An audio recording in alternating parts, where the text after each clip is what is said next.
To keep yourself updated, subscribe to Indigo Learn and click the bell icon and download our app OneFin to start learning on the go. With this, it is now time for us to understand the summary of this particular standard. This summarized approach will enable you to get a proper framework again of the entire standard. So audit sampling is basically a technique adopted by the auditor where he will be giving opinion by doing the audit procedures on less than 100% of the transactions. So out of all the lakhs and thousands of transactions happening in the organization, given the limitation and the time and cost, the inherent limitations that we have, we will not be able to check all of them in detail, because of which we resort to something which is called as audit sampling, where we will pick up a few and we will give a result on the all. This concept is called as audit sampling. In audit sampling, some particular areas it is suitable, some it is not. Like all the risky elements, like where the related parties are involved, like for example bank reconciliation statement, a control like that, these places we will not consider a lot of usage of sampling because we believe in checking everything in detail. But on the contrary, when it comes to routine transactions which are kind of regularly happening, like purchase, sales, the bank transactions, the payments, the salaries, etc., which will happen on the routine courses, here we will resort to something which is called as sampling, where checking a few, we will give the conclusion on the total. Then, we understood the approach of sampling, which are two. One is statistical, other is non-statistical. Non-statistical is the traditional approach where the auditor will not use any kind of statistical devices, no mathematical calculation. Purely the judgment of the auditor, the professional understanding or the experience of the auditor that will enable him to choose the sample. But it has its own merits and demerits. Merits very simple, simple to operate. But complexity is with the disadvantage of it. That is, there is going to be a bias of the auditor. There could be a possibility that he ends up choosing like items and all the others which did not get a chance of getting selected as per of his professional judgment would be ignored, and there could be a scope of misstatement. Correct? So basically it's purely based on the judgment of the auditor. So every item could not get an equal chance of getting selected. Correct? Then moving on to the statistical sampling, here we are going to use statistical techniques. Here we are going to use mathematical calculation, the probability theories, a very scientific approach where every item in the population will get an equal chance of getting selected. The importance of this is very scientific, no personal bias, and every item will without any biasness have a chance of getting selected. On the contrary, it is difficult to perform, difficult to use, complicated for its approach. Right? So you require a proper knowledge to apply these things, only then statistical sampling is possible. But in today's world, we move in only with statistical sampling. Very rarely we see that there is a non-statistical sampling happening. Then, moving on to the next concept about sampling risk. A risk where the auditor will end up giving a wrong opinion only because of the reason of choosing a wrong sample.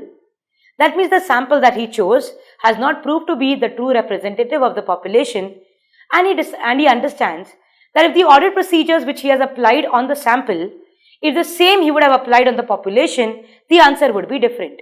Correct? So this is sampling risk. We have two types of sampling risk. One, when we apply the sampling on test of control. Second, when we apply the sampling technique on the test of detail. In test of control, we say under reliance and over reliance. When you talk about over reliance, you are placing more emphasis or more faith on the control than the actual ones. That means you believe the control to be very strong, wherein in fact the controls are not very strong. Here you place over reliance. Here you will reduce your substantive audit procedures and you would end up giving a wrong opinion. Correct? On the contrary, when you are placing under reliance, you believe the controls are weak, whereas in reality the controls are strong. Because of which your substantive procedures will be large, more number of transactions you will check. This usually does not take to an erroneous conclusion, but obviously the workload on the auditor will increase, the efficiency will get affected. When it comes to test of details, we talk about incorrect acceptance or incorrect rejection. Incorrect rejection as in, you have rejected telling that there are misstatements, but whereas in fact there are no misstatements. Correct? Here your efficiency again will get hampered and you will perform more audit procedures. you may not end up giving erroneous conclusion, but your efficiency will get affected.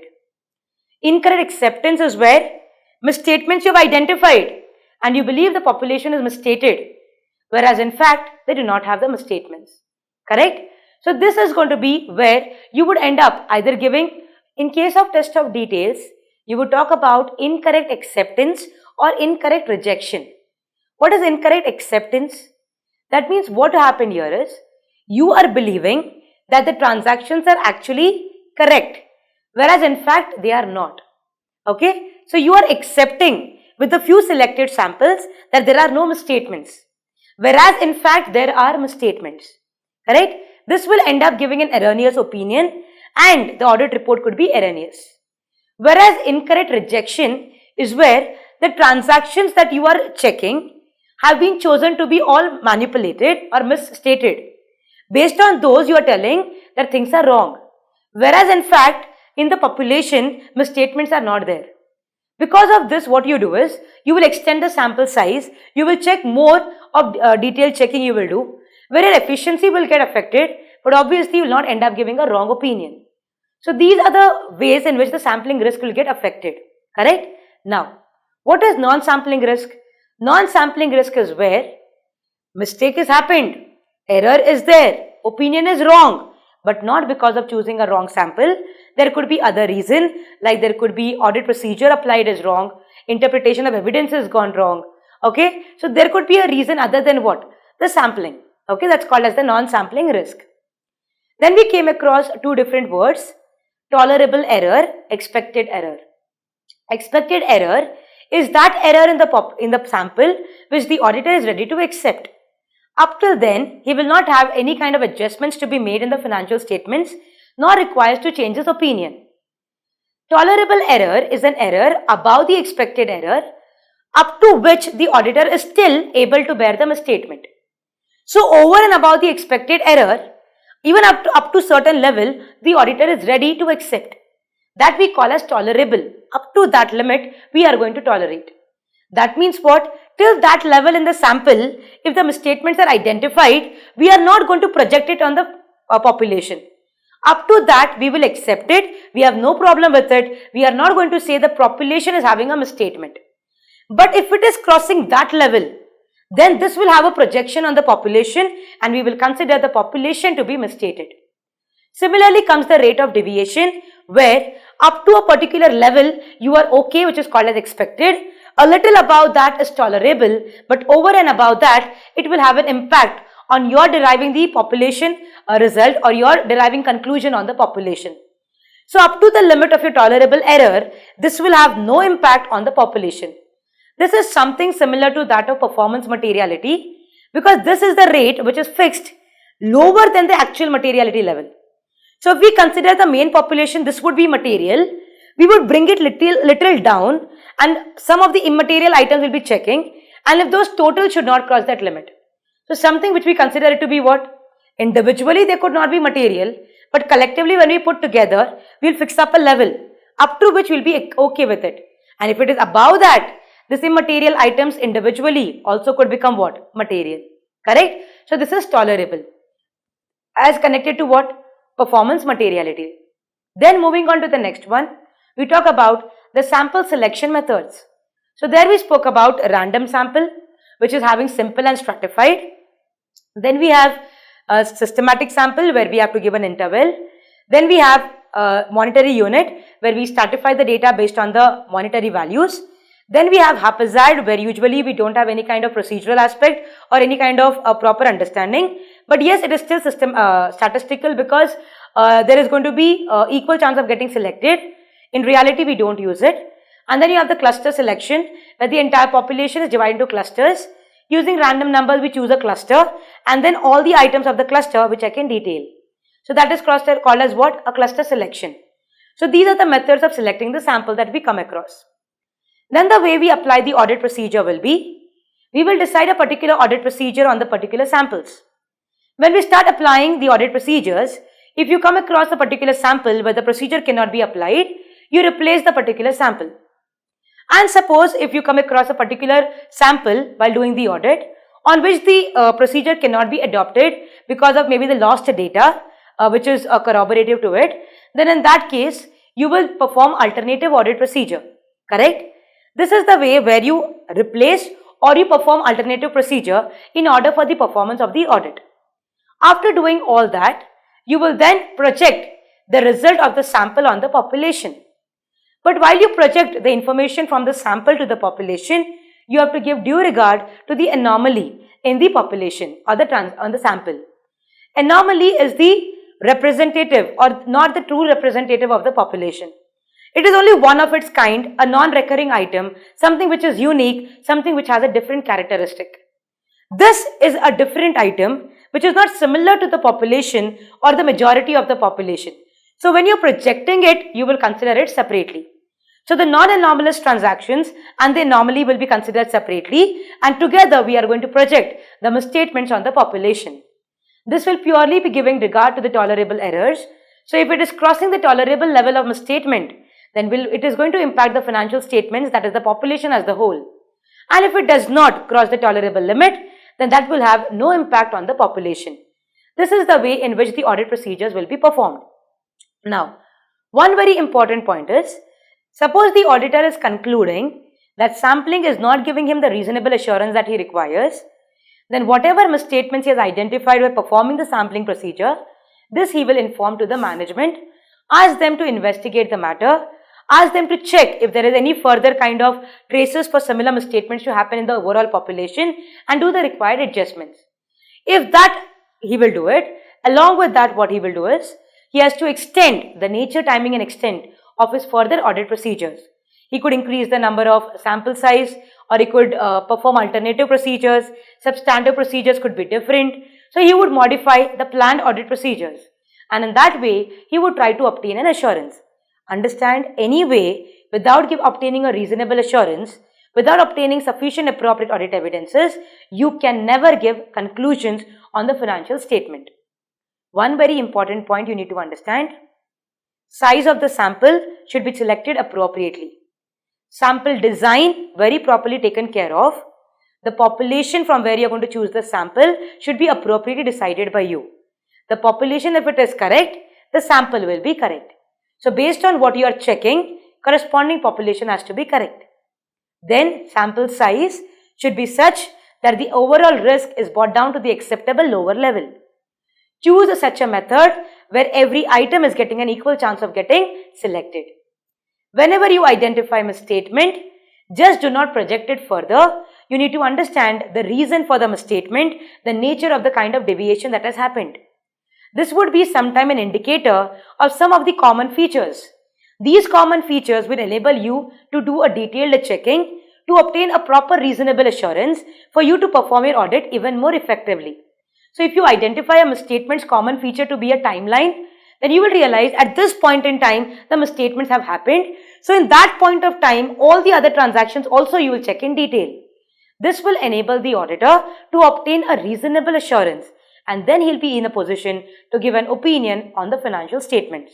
So with this, we understand and we close the entire standard SA 530 audit sampling. Having understood SA 530 in detail, it is now time for us to do some questions which will give you an idea of the examination questions that come. From this standard, usually we have straight questions being asked, and even if they are complicated, having understood the concept, answering will be very simple. Alright, so with this, let us take 2 or 3 as of now for practice, okay, which will give you an understanding of the type of exam questions. Alright, so the first question that we take up for discussion is, describe the principal methods of selecting a sample. So they are asking you about the principal methods, and which we have discussed now very much in detail, and you know all of them. So principal methods, we know that we are talking about statistical techniques, correct? Okay, so which are the methods which we have? Approaches, understand, are 2, statistical, non-statistical. So when you talk about method selecting, we have studied the 4 ones, which are, first one we talk about is random sampling, which we have categorized further into simple and stratified, correct? Then we talk about is systematic sampling, where we know it is about interval, where we fixing the intervals, correct? But then we know that the intervals have to be chosen correctly, especially the starting point, so that similar items don't get selected. Third we talk about is the monetary unit,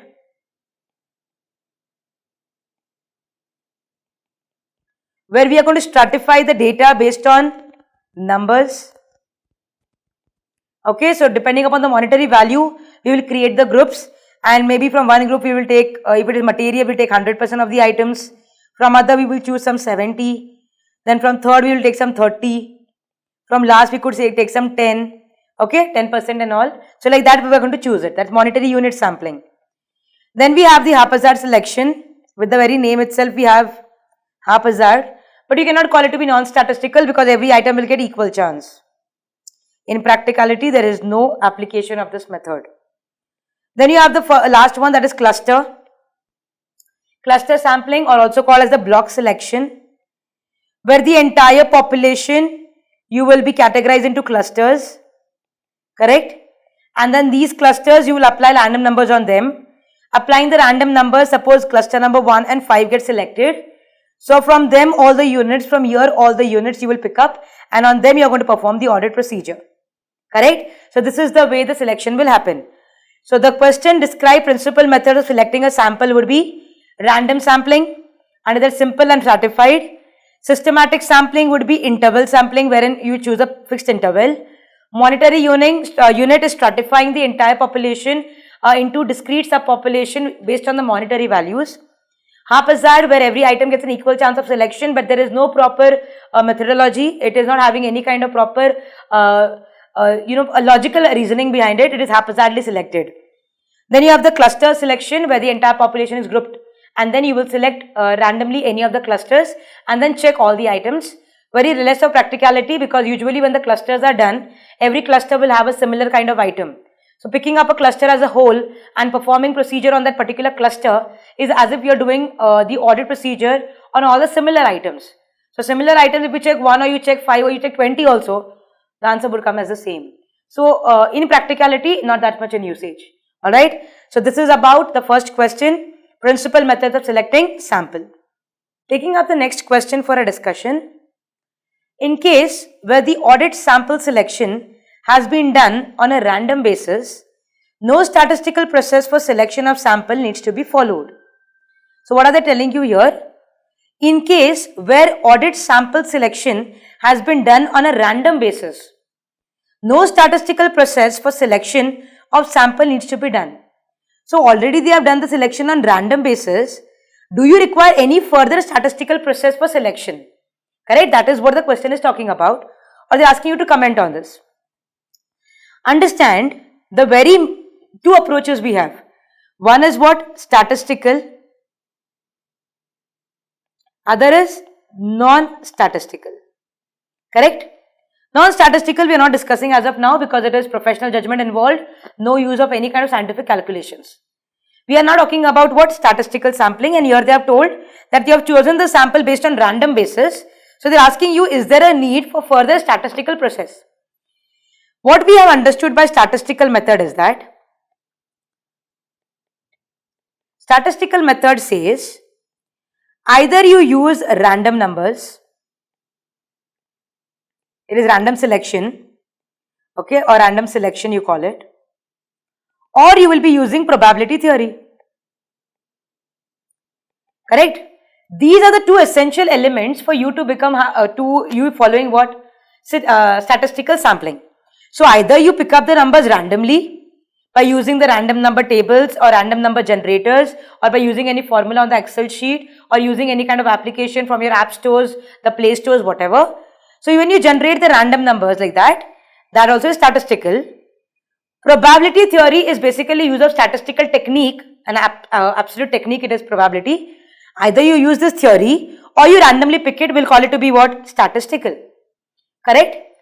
Now, random selection means what? In random selection, the meaning is what? Every item has an equal chance of getting selected. Correct? So, random generation or random selection is a method where every item is going to have an equal chance of getting selected. Now, when you talk about the sample selection method, there we know that random sampling, okay, then you have monetary unit sampling, also systematic sampling. These all come basically as a part of what? Random sampling. Correct? It comes as a part of what? Statistical sampling.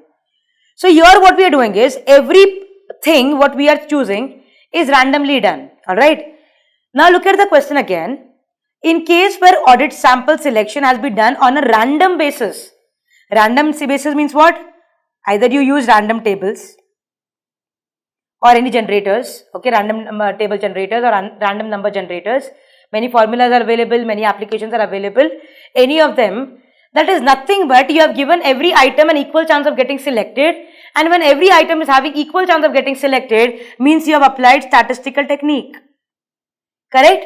So here, is there any need for the auditor to again apply further statistical process for selection of samples? Not required. Because the very thing that you did is what? Statistical. So once you choose a particular sample, or from the population if you have chosen the sample, that means what? It is randomly selected. So randomly is as good as what? A statistical process. So apart from that, is there any other statistical technique you need to adopt? Not required. So this random selection by itself is what? Sample selection. Correct? Now, only one thing you have to understand is, when you are doing a random selection, you have to give very clear understanding to the population. If the population is considered to be homogeneous, then using it directly, no problem. So you can use it. But if it is heterogeneous, no, then you need to stratify it. So you stratify and then apply the random numbers. So here, these random bases which you are selecting also give importance to the characteristic of your population. So if the population is having a like characteristic, you go in for directly selection of the sample using the random numbers. Or if it is heterogeneous, then you have to particularly ensure that they are stratified, and from the subdivisions that you have done, that is the stratas that you have done, from there you are going to select the samples by using the random numbers. Correct? But very important point for this question to be answered is, when you are choosing a particular sample based on the random numbers or based on random selection, it is as good as you are using statistical sampling. And when you use the statistical sampling for selecting the sample, you don't have to use any other statistical technique, because the very standard gives the meaning of the statistical technique as what? Either you are using random selection by using the random number tables, or you are using the probability theory for selection. Either of the two you do, we call it to be what? Random or statistical sampling. So here the answer would be, no statistical process for selection of samples need to be followed. The next question that we take up is, while planning the audit of S Limited, you want to apply sampling techniques. What are the risk factors you should keep in mind? Very simple question. What are the risk factors you should keep in mind? So basically, when you are using sampling, okay, and when you are talking about risk, that means it is risk of choosing a wrong sample. So this question is indicating that when you are choosing sampling as a technique to perform your audit, what are the factors you keep in mind for the purpose of assessing the risk? That means what is the possibility that you could choose a wrong sample? Correct? So here the question is basically directing you towards the concept of sampling risk. Correct? Now, we have already understood sampling we do both at the test of control, which we call it to be compliance procedure, plus sampling will also be done on test of details, that is substantive procedures. Correct? Now, when you talk about test of control, you have two types of sampling risk, under reliance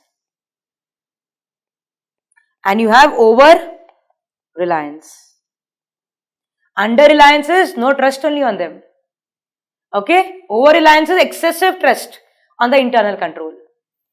When you have under reliance, you believe internal control system is weak, because of which you are going to have enhanced test of details. Correct? Your conclusion will not be wrong. Conclusion will usually not go wrong, but efficiency will get affected. efficiency will come to a question mark. Audit report will be correct. Opinion would be correct. Correct? Similarly, over-reliance, you believe internal controls are very strong. Based on that, you have given an understanding that test of details could be brought down. Here what happens is, you are trusting, you have reduced the sample size, this will affect the effectiveness of the audit. That is error, where audit report, opinion could be wrong. Correct? Then, similarly, when you talk about test of details, when you are performing test of details, possibility of incorrect acceptance, correct, or incorrect rejection. Alright, now, incorrect acceptance means you have done the checking of the financial statement items and looking at few items, you said that they are correct. Looking at few of the items, you have given a conclusion that there are no material misstatement. Based on which you have given an audit report. Here it is going to be what? Erroneous audit report. Effectiveness will get affected. Incorrect rejection is where you have checked few items. Out of them, some were misstated. Based on that, you concluded there are material misstatements present. So you went to discuss detailed checking of everything. So again, you enhance the audit procedures. So your efficiency came to a question mark. Audit report would be correct, but efficiency of the auditor will not be there, will come down. Correct? So that is incorrect acceptance, incorrect rejection. So this question is basically telling the auditor, when you apply the sampling technique, what risk factors do you consider? They are telling, look auditor, by choosing certain samples, do not place any over-reliance. Do not have any kind of under-reliance. Do not do any kind of incorrect acceptance. Do not do any kind of incorrect rejection. For that purpose, your sample design, your sample size, your tolerable error, all of this should be properly decided and designed by the auditor. Everything, the population that you are choosing from where you are going to draw the sample, the size of your sample, the tolerable error, the rate of deviation that you are expecting, all of this has to be properly decided by the auditor. After that, only we can say that the risk could be brought to an acceptable lower level. So here the factors that the auditor considers is about the sampling risk, that is with respect to compliance procedure and substantive procedure, where you talk about under and over reliance, and in substantive we talk about incorrect acceptance and incorrect rejection. So this is all about audit sampling, essay 530, where we have understood in detail what do you mean by the term sampling, what is the sampling procedure, what is this technique, why do we use this technique, what is the requirement, how it will be enabling the auditor to come up with a reasonable assurance, what will happen if the technique fails, what would be the repercussions. All of this we have understood by the standard essay 530 audit sampling. So with this, we close audit sampling in total.